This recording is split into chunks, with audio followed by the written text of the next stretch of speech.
ఒకప్పుడు ఫెమినిజం అంటే it is like ఒక activism, it is like or like fighting for the equal rights of right విమెన్కి మెన్కి same rights ఉండాలి, right they should be equality అన్న ఒక థాట్ ప్రాసెస్ ఉండేది. రైట్ పోను అది ఎలా అయిపోయిందంటే ఫెమినిజం అంటేనే అదొక bad word, it's wrong word అన్నొకటి. రెండోది టాక్సిక్ ఫెమినిటీ అని ఒకటి కొత్తది స్టార్ట్ అయింది ఇప్పుడు ఈ మధ్య. And Chinmay is constantly been address like that, toxic feminist, toxic feminism spread చేస్తుంది అది ఇది అని. So what is your opinion, what is your take on this, what do you think? ఈ టైం ఫ్రేమ్లో మనం ఇప్పుడు బతుకుతున్న దిస్ పీరియడ్ ఇన్ హిస్టరీలో నాకు ఫెమినిజం అంటే మీనింగ్ ఏంటో కూడా తెలియట్లేదా, because it's become so confused in my head. నాకు సడన్గా over the last 3-4 years I also notice that it's become a bad word. So I'm like, oh, okay. So there's a clear gap in how certain people are understanding the word and how certain other people are understanding the word.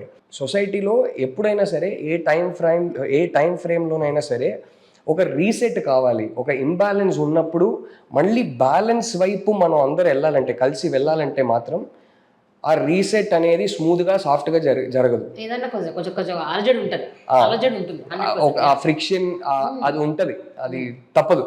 I feel today, thanks to social media, everybody has a platform to voice their opinion. So ఇప్పుడు ఎవరో వచ్చి toxic feminist అదేదే అంటే first ఇప్పుడు for example నా వైఫ్ని తిడుతున్నారు అనుకోండి, first ఒక సెకండ్ అయితే నా వైఫ్ని ఎవరైనా తిడుతున్నారంటే బాధేస్తుంది. అది ఇట్స్ ఎన్ని రోజులైనా సరే it's always little difficult to digest. And when they suddenly getting hate from a stranger, it's always initially very difficult to digest. But beyond that, I see social media as an opportunity to understand mindsets. I now have a certain mindset today. నేను ఈ mind సెట్తో పుట్టలేదు, మెల్లగా evolve అయ్యాను. ఈ mind set ఇప్పుడు మంచిదా కాదా అని నాకు తెలీదు. 5 years తర్వాత ఇప్పుడు నాకున్న మైండ్ సెట్ చాలా రిగ్రెసివ్ అని నాకే అనిపించవచ్చు, లేకపోతే ప్రపంచానికి అనిపించవచ్చు. I'm a man. I have never lived the life of a woman. I am extremely privileged.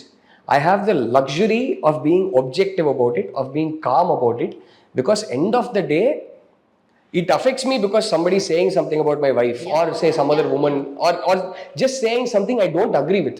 నాకు radically opposite thoughts ఉండొచ్చు అదే విషయం మీద. But end of the day, it does not affect my circumstances. It does not affect how the world perceives me. It does not affect my opportunities. It does not affect my dignity. It does not affect my respect. I have the luxury and the privilege as a man to be objective about it. I can't go tell a woman whether you can feel angry or not, how angry you should feel, and when you should feel angry. ఇది నా reaction. మీ reaction ఏంటో నేను decide చేయకూడదు.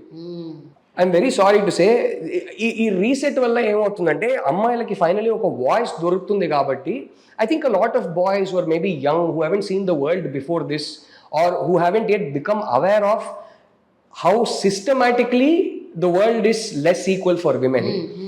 వాళ్ళకి ఏమనిపిస్తుంది, మీకు ఏంటి బాధ ఏంటి, మీకు ఇంత అరవడం ఎందుకు, ఇంత రెచ్చగొట్టడం ఎందుకు అనే ఆ సెన్స్ వస్తుంది కదా, అది మెల్లగా అదే మారుతుందేమో. ఇది నేను ఒక న్యూట్రల్ పర్స్పెక్టివ్తో ఆబ్జెక్టివ్గా నేను చూసి అండర్స్టాండ్ చేసుకునే ప్రయత్నం నేను చేసుకోవచ్చు. ఒక అమ్మాయికి వెళ్ళి నువ్వు ఎలా రియాక్ట్ అవ్వాలని నేను చెప్పకూడదు. వాళ్ళని డైరెక్ట్గా అంటున్నారు, వాళ్ళని డైరెక్ట్గా తిడుతున్నారు. So I can't tell a woman how to react. I can't tell a man also how to react. Who am I? I can only decide how I should react. ఏ ఒక రెవల్యూషన్ అయినా సరే, ఏ ఒక సొసైటల్ చేంజ్ రావాలన్నా సరే, గాంధీ గారు ఎంత అవసరమో బోస్ గారు అంతే అవసరం, మాల్కమ్ ఎక్స్ ఎంత అవసరమో మార్టిన్ లూథర్ కింగ్ కూడా అంతే అవసరం. Lots of times this combination is what works, pressure and patience. So I think both are important, and I think everybody should express themselves, and I think how someone chooses to respond to something depends on their circumstances. ఒక simple విషయం. మీరు దీన్ని ఈ balance మీరు ఎలా తీసుకురాగలుగుతున్నారు నా ప్రశ్న. అంటే you are married 10 years now, you are like more calmer, more peaceful, you think and you react, or you choose how to react. Right. Chinmay chooses the aggressive mode, like she wants to tell it out, she wants to voice it out. Not always, and most of the times ఆమె అంత patient గా ఊరుకోదు. ఆమెకి she feels that is wrong, you call a spade on the face up front. So ఇలాంటి సమయాల్లో మీ ఇద్దరి మధ్య relation దెబ్బతినకుండా మీరు ఆ బ్యాలెన్స్ ఎట్లా మెయింటైన్ చేస్తారు? ఫర్ ఎగ్జాంపుల్ చిన్మయి కోపంగా రియాక్ట్ అయింది అనుకోండి, that is her right.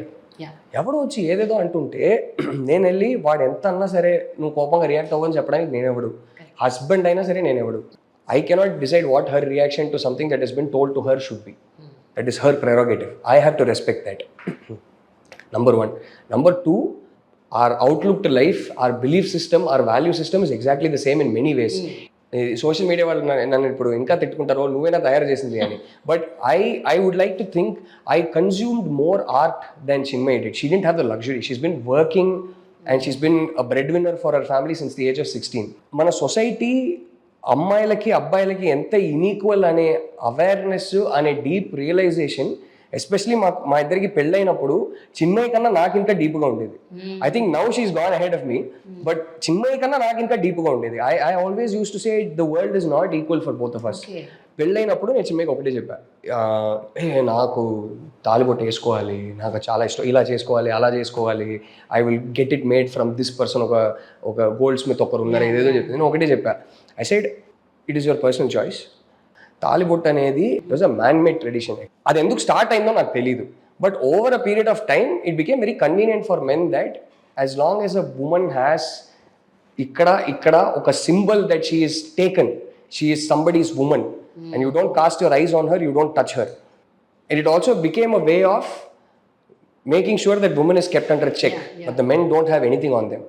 There is no, if you look at me, yes, in certain other cultures they have a wedding ring, but there could be a normal ring, there could be a wedding ring, you don't know.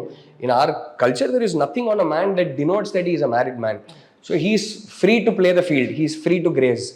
So I said I don't believe in it, I don't need you. I told her, I don't need you to change your surname, దయచేసి మార్చుకోవద్దు, నీకు ఏ surname పెట్టుకోవాలి నువ్వు పెట్టుకో, నీ ఇష్టం అది, నువ్వు తాలిబొట్టు నీకు వద్దంటే నువ్వు వేసుకోవద్దు, నేనైతే అడగను నువ్వు వేసుకోవాలి, నాకు వేసుకోవాలి, ఇప్పుడు దాకా వేసుకుంటుంది, సింధూర్ వేసుకుంటే తాలిబొట్టు వేసుకుంటే, she likes doing, as long as it is her personal expression, she wants to do it, let her do it. So this is who I was when we got married. Now I think she's become even more aware because of her interactions with the world and because of her own experiences and things like because that. Because of you also, I think. Ante she's maybe. been living with you for 10 years. Maybe. She must have observed you, she must have known you, understood how you think, how you see the world. Correct. ఆడవాళ్ళని మీరు ఎలా చూస్తారు, మీ దృష్టిలో ఉందో కూడా అది దాన్ని బట్టి కూడా తను కూడా అర్థం చేసుకొని ఉండొచ్చు కదా. I hope so. I hope so. I think I have learned a lot from her. I would like to believe that she's also learned from me, and that's a healthy relationship. Right. For example, I can get away with focusing on my career more than my family. I don't personally, but I'm saying I can get away with it. Nobody will question me. అవును వాడి అంటే మగాడు వాడే కదా కష్టపడి సంపాదించుకొని రావాలి, ఎంతమంది అమ్మాయిలు పని చేస్తున్నారు, can they get away with it? మీరు బయటికి వెళ్ళి పని చేసినా సరే you will be held accountable if you don't put in double the effort and take care of your family also. As a man I can come back home and say I am tired, I am exhausted and do nothing.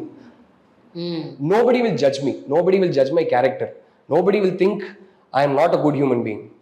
You have that added pressure. Why should there be an added pressure? I told her very early in my life, I said life lo ఒక్కసారి కూడా నా కోసం వంట చేసి పెట్టని నేను అడగను. I want to keep a cook. నీకు ఎప్పుడెప్పుడు అరే నాకు ఇవాళ కుక్ చేయాలని అనిపిస్తుందో దయచేసి నాక్ your self out, go to the kitchen, enjoy your self. When I feel like it I go enjoy my self, but we'll have a cook. So that pressure is not on you, that pressure is not on me. We both have careers. I want you to be serious about your career. మనం పెళ్లి చేసుకున్నాము, నువ్వు కెరియర్లో 1% కూడా compromise కావద్దు. We'll have a cook. For everything, all domestic duties, either we'll both find time to do it, or the more convenient option is we will find people. You can have a space outside of our marriage where you might have X number of interests that you want to pursue that don't overlap, whatever it is. I want you to have that space. I would like it if you give me that space. And I think that is healthy. Balance ఎలా maintain చేస్తున్నానంటే నా starting పాయింటే అది. నేను ఏమి effort పెట్టాల్సిన అవసరం లేదు, నా మైండ్ సెట్ అది. That is what I believe in. ఇది కరెక్టా కాదని నాకు తెలియదు, నేనేమో గొప్ప హస్బెండ్ నేను చెప్పుకోవట్లేదు. This is very basic. I don't think anybody should get credit for this. So I get very awkward when sometimes I get praised on social media. Oh, this like I haven't done anything. Somebody like Chinmay on the other hand has so much courage, has so much appetite for the fight. She takes on people, she still bravely. I don't have that much courage. I don't have 50% of her courage. I haven't done anything that deserves any credit. All I do is forget the fact that she's a woman. I respect and treat my partner the way I would like to be treated by her. That's it.